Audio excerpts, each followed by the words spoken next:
The art of storytelling tends to be a very linear process. We have an introduction, some fluff, a climax, and a conclusion. The plot is usually quite straightforward and explicit, conveying specific messages that everyone is meant to feel. However, there are times when stories can get quite muddled, messy even. Now, some might call this poor organization, but we ask the question, where does the line between trash and art get drawn? When does a mess become a veiled masterpiece?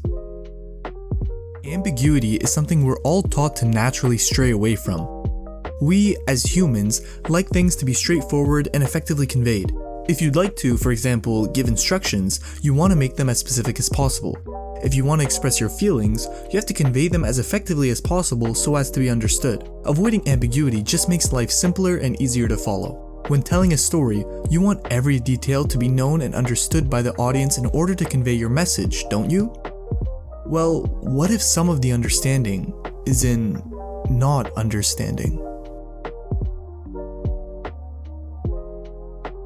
Ambiguous stories are a dangerous road. By taking this path, the story subjects itself to two possibilities: an absolute mess of a film that fails to convey any sort of understandable message, or a masterpiece that causes people to do what art is meant to cause people to do: think. When things become ambiguous, discussion and analysis enters, with different interpretations being made and meanings being pulled out that could be unique to each watcher's experience. We plan to dive deeper into how ambiguity has been used in certain films in some of our future videos, and how it has aided in creating memorable, overlooked, and all-around great films. This series will be called Ambiguity in Film. In the series' totality, our goal is to appreciate how ambiguity has improved the story and message of films, and in some cases, create multiple different stories and messages wrapped into one work of art. In our first part of the series, i.e. this video, we will be starting off with a film that we hold in very high regard and have talked about on this channel before, Whiplash. Some of the greatest films are great due to their ability to add more than a singular interpretation to a story. These movies don't seek to tell a message, but rather a story. They don't want to teach you something, but rather show you something, and let you teach yourself whatever you'd like to. While many can say this form of storytelling lacks direction, is weak, or is unfocused, in reality these are some of the movies we hold closest to our hearts. These movies are based on our own interpretations and therefore personal experiences, making the watching experience incredibly unique to each watcher, creating a great sense of immersion and making a film more personal. One of our personal favorite movies that has perfectly used this concept of ambiguity to create different interpretations of the movie is one that we have previously talked about in depth on this channel, Whiplash. In case you're unfamiliar or need a quick recap, give us 1 minute to remind you of the plot. A young drummer named Andrew Neiman goes to a prestigious music school where he plays for the Schaefer Music Conservatory Band under the conductor Terrence Fletcher. Fletcher very soon turns out to be a sadistic and overbearing instructor, frequently using abusive methods, both psychological and physical, to push his band members to their limits. Andrew soon falls into a spiral of obsession, constantly trying to perfect his drumming abilities, and in the process becoming a shell of his former self, reducing himself to just a musician and no longer Andrew Neiman. We see his familial and romantic relationships crumble in submission to his musical pursuit of greatness. After the crumbling of Andrew Neiman, though, he is rewarded with the construction of the great drummer Andrew always sought to become under Fletcher's guidance. Phew, I hope you're all caught up, because the movie truly is a lot and we really recommend you watch it. Now, on to our analysis of its ambiguity and interpretations. Throughout the movie, we watch the dynamic between Andrew Neiman and his relationship with music, and by further extension his instructor, Terrence Fletcher, change over time. The movie starts by introducing us to the competitive world of music, and the sacrifices needed to become the greatest. This is an extremely relatable premise to all watchers, as we've all at one point explored a hobby, passion, or anything that has a scale of improvement. Like school, for example, is an endeavor we're sure almost everyone watching this video has had to undertake. For most people, to do well in school, you have to make more and more sacrifices to your personal life. Maybe you stop hanging out with friends as much, stop pursuing other hobbies, or other things in your personal life in order to dedicate more time to studying. Usually, the more sacrifices you make, the better you'll do in school.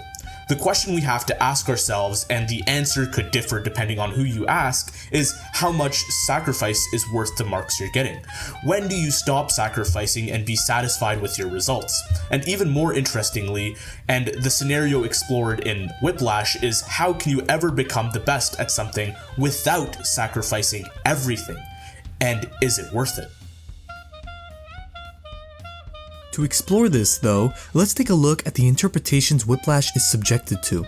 To do this, we will analyze the plot from two different perspectives, an inspiring one and a tragic one. If you don't buy that there are two major viewpoints of the movie, we will even show you real comments on our previous Whiplash video from different people that prove that everyone can think of this movie completely differently.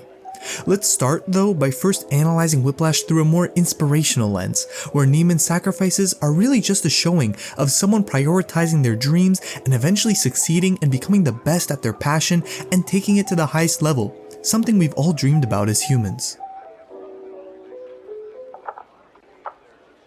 Andrew Neiman is a determined young drummer who gets accepted into his dream music school. His dream is to become the greatest drummer, and that is where he gets his enjoyment from life. He never feels more fulfilled than when he's playing the drums. Andrew is offered an opportunity to play for the prestigious band in his school. However, to do so, he must practice like he has never before. An opportunity like this comes once in a lifetime, so why shouldn't Andrew set himself aside for a couple years of his long life to pursue this one chance to the fullest?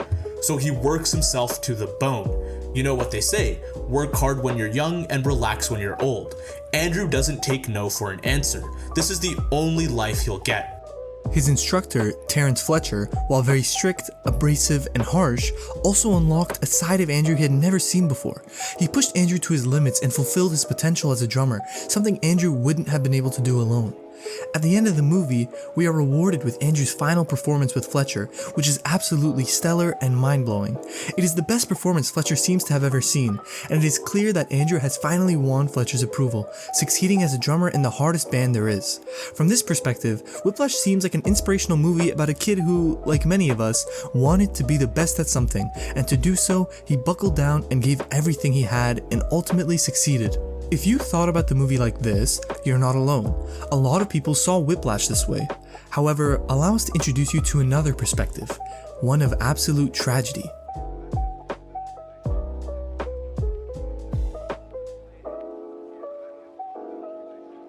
In Whiplash, Andrew Neiman is a naive novice drummer who got into his dream music school. While practicing, he meets Terrence Fletcher, the conductor of the advanced band at his school. Fletcher comes off as a charming instructor at first, tempting and inspiring Neiman to pursue the heights of a great musician. However, we later learn that this was all a ruse. We see the horrors Neiman is subjected to in his pursuit of greatness. We see the abuse, both psychological and physical, that Fletcher subjects him to. Neiman is berated and physically assaulted when his standards aren't to Fletcher's approval. We see him break up with his girlfriend because he believes she's holding him back, a decision he later greatly regrets as his life becomes a lot more void. He hurts his relationships with his family, since he is so consumed with the idea of becoming a great musician that he now struggles with empathy and loses his touch with his everyday, normal, and in his eyes, mundane life. He looks down on those who haven't sacrificed what he has, and seeks to achieve what he does. He is no longer the same human, or even a human anymore. This is perhaps the saddest part of Whiplash, which is how Neiman himself starts perpetrating his own cycle of abuse, believing it to be something necessary to achieve greatness.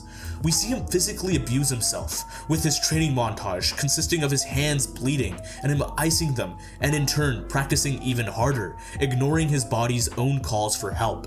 He values his musical pursuit over everything else, including his own physical and mental health. This culminates with him getting into a car crash on his way to a performance, where he sustains major injuries and even a concussion. Despite this, he still makes it to his performance, ignoring his horrible physical state, where he is obviously berated by Fletcher, which culminates into Neiman breaking down. We finally see a glimpse of the human in Andrew, and not just an obsessed drummer. We finally see him show some emotion. Whereas up until this point, he has been an emotionless shell of a person who has sacrificed everything that makes us human to become what he perceives as great. He assaults Fletcher and gives up drumming, trying to recover from the intense damage he has done to his life and mental state. Eventually, Neiman runs into Fletcher again, where Fletcher seems to have changed. He charms Neiman and convinces him to play again. Unfortunately, this is exactly the same Terrence Fletcher we've always known. Fletcher did the same thing he did at the beginning, which was give Neiman a false sense of security just so he could tear him down to bring him back up again. At their final performance, it is revealed that Fletcher tricked Neiman by giving him the wrong sheet music, perhaps intending to embarrass Neiman once again. However, Neiman recovers and gives an absolutely brilliant performance, with Fletcher encouraging him and seemingly giving him the approval Neiman has completely destroyed himself to receive. When looking through this lens, the meaning of the movie changes completely. The nod of approval Fletcher gives Neiman no longer vindicates the struggle Neiman has gone through and justifies the sacrifices he's made, but rather indicates how Neiman has been completely consumed by his obsession, symbolizing itself as Fletcher. Neiman's smile is no longer a satisfying one of relief, but rather is showing that he has reverted back to the obsessed self-destructive artist he was so lucky to have escaped in the first place. The final scene is no longer a triumphant victory anymore, but rather a tragic relapse into self-destruction. We now no longer see it as a satisfying reward to Andrew's struggles, but rather a showing of his total spiral into this desolate pursuit of greatness. Is someone like Fletcher really someone you should be seeking approval from? Someone who berates students, physically assaults them, psychologically abuses them, and seemingly feels no empathy for other humans and just wants to bring out the best of their abilities? Fletcher doesn't see his band players as people, but musicians, and by winning his approval, Neiman has essentially fallen into what Fletcher desires, which is someone who possesses no humanity in him, but rather a musician who has quite literally committed their life to the craft.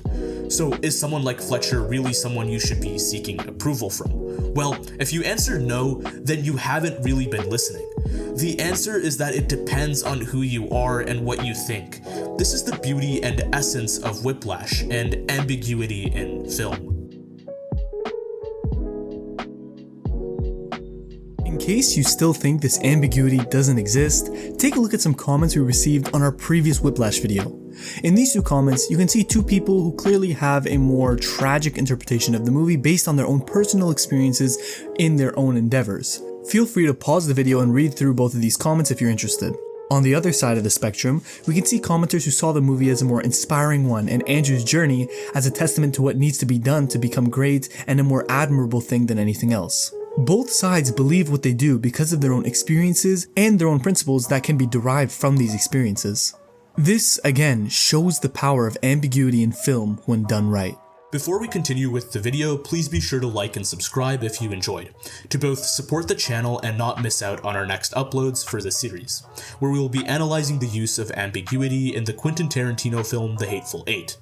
We also have other videos on this channel, including a more in-depth Whiplash analysis where we really explore the core themes of the movie. We really suggest watching that video if you enjoyed this one. Other than the overall arc of the story, there are some more specific ambiguous parts of Whiplash as well, which we'll briefly go over. These things are the missing folder and whether Fletcher was the one that took it or it was truly misplaced or stolen, the wrong sheet music in the final scene and whether Fletcher gave it to Andrew to embarrass him or to try to push him to his limits and make him a better drummer, and the actual aftermath of the film and what happens to Andrew after the film's events have taken place. Earlier in the film, Andrew briefly places the lead drummer's folder containing sheets on a chair before their performance. It subsequently mysteriously goes missing. Because of this, the drummer is unable to play, and Fletcher obviously demonstrates no sympathy. In fact, Fletcher doesn't seem concerned at all, not even placing any blame on Neiman and saying the lead drummer should be able to play the piece anyway. Neiman offers to play instead, since he has practiced the piece so many times he has it memorized. Fletcher allows this, and surprised, Neiman plays the piece to perfection. Now, the more we learn about Fletcher's character, the more we must consider the following possibility. Did Fletcher take the folder? This doesn't seem at all far-fetched when you consider the amount of abuse and challenges Fletcher puts his students through to push them to their limits and unlock their potential. If he did this, he would test his drummers and force the best and most committed one of them to prevail, improving his band. However, the movie still leaves this ambiguous, which again adds to the interpretation. If you believe in the more optimistic interpretation, you see this as a triumphant prevailing for Neiman and a satisfying reward to our hero's struggles. His practice has paid off, and by sheer fate, he is awarded a golden opportunity to showcase the skills he has worked so hard to build.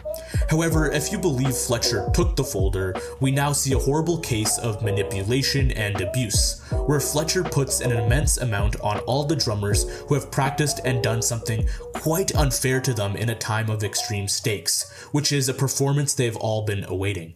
And unfortunately, Neiman is the only one who is so lost in his obsession that he can win Fletcher's sick games.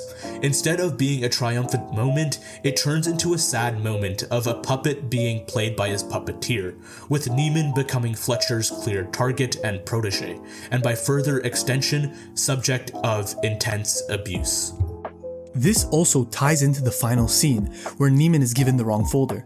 If you believe that Fletcher hid the folder to challenge his drummers, then you can also believe he gave Neiman the wrong sheets not to humiliate him, but to challenge him and put an intense amount of pressure on him to unlock the great drummer within him.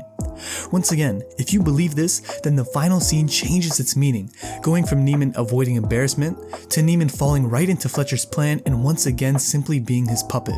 The folder conundrum present in both of these scenarios are both left ambiguous, once again creating different interpretations of the scenes and the characters, again showing the power of ambiguity on the meaning of a film, or more specifically, the power ambiguity has on increasing the amount of meanings a film can have.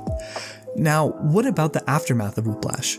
Perhaps this was truly worth it, and Andrew ends up becoming a great musician thanks to Fletcher's method, and his dream is truly achieved.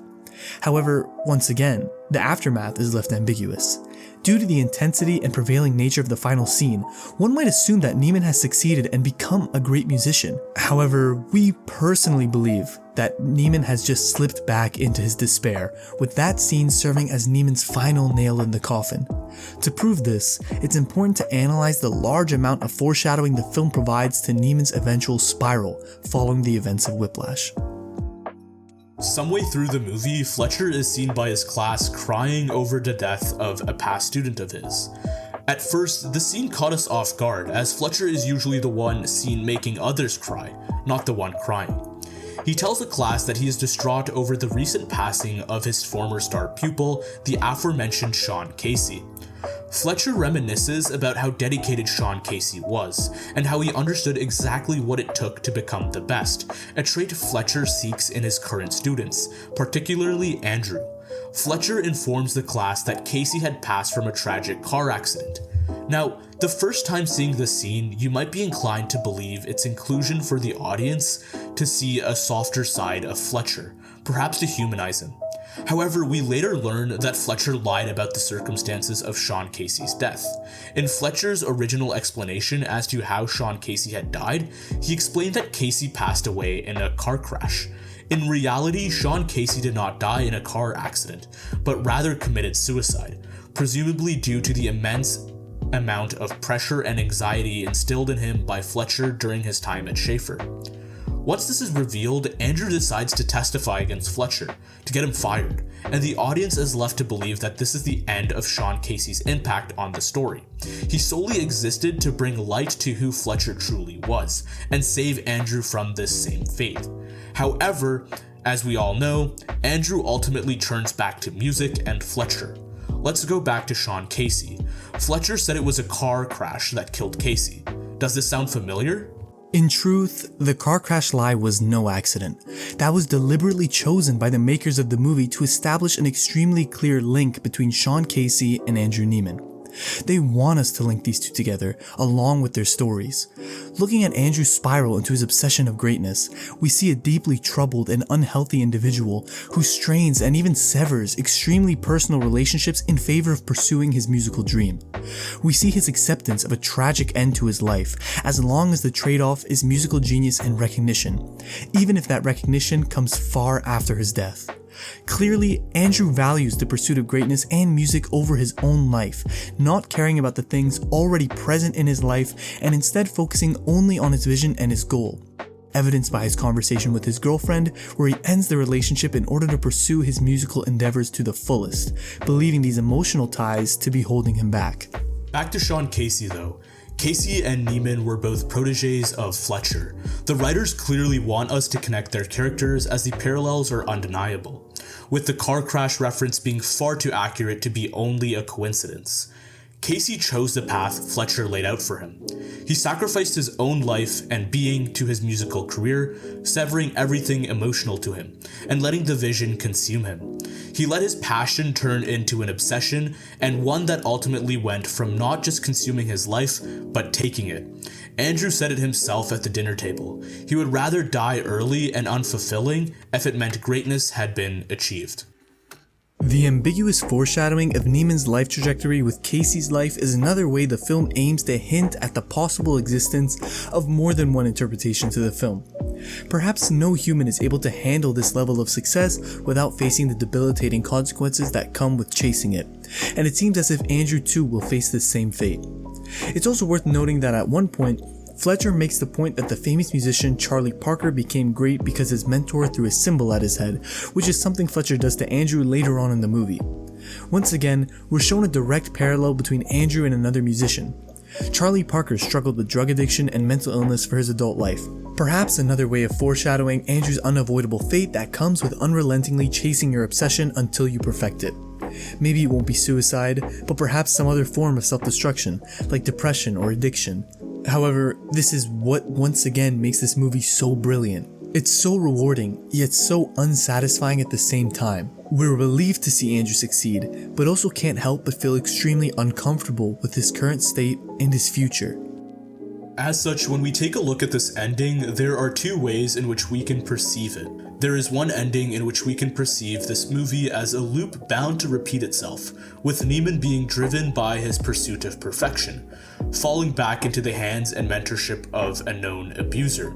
Or we can see it as a new branch, a branch where Andrew is able to escape from the shackles that once bound him.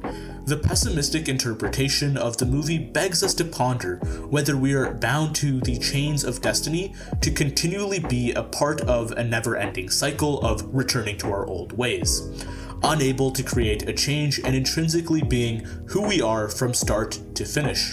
In contrast to the pessimistic ending, an optimistic interpretation of the film helps us walk away from the movie feeling inspired and reassured that even through the darkest of times, there is still a way out, and that regardless of the trials and tribulations we may face along the journey of finding our craft and calling, our passion will guide us to who we truly are. All in all, in the case of Whiplash, the ambiguity of the story and the different interpretations we can pull apart from it leads us to change the entire messaging and point of the movie. Thanks for watching our video on ambiguity in film starring Whiplash. We hope you enjoyed it, and if you did, please consider liking the video and subscribing to our channel. We have many more videos like this on our channel and more on the way, so we'd really appreciate any support you could give us. Our next two videos are going to be another episode of Ambiguity in Film starring the Quentin Tarantino film The Hateful Eight, and our new series called That One Scene, where we take one scene from a great movie and analyze it to its fullest. And that movie in our next video is going to be The Social Network, starring Jesse Eisenberg as Mark Zuckerberg. Thanks again for watching, and as always, that was another definitive opinion.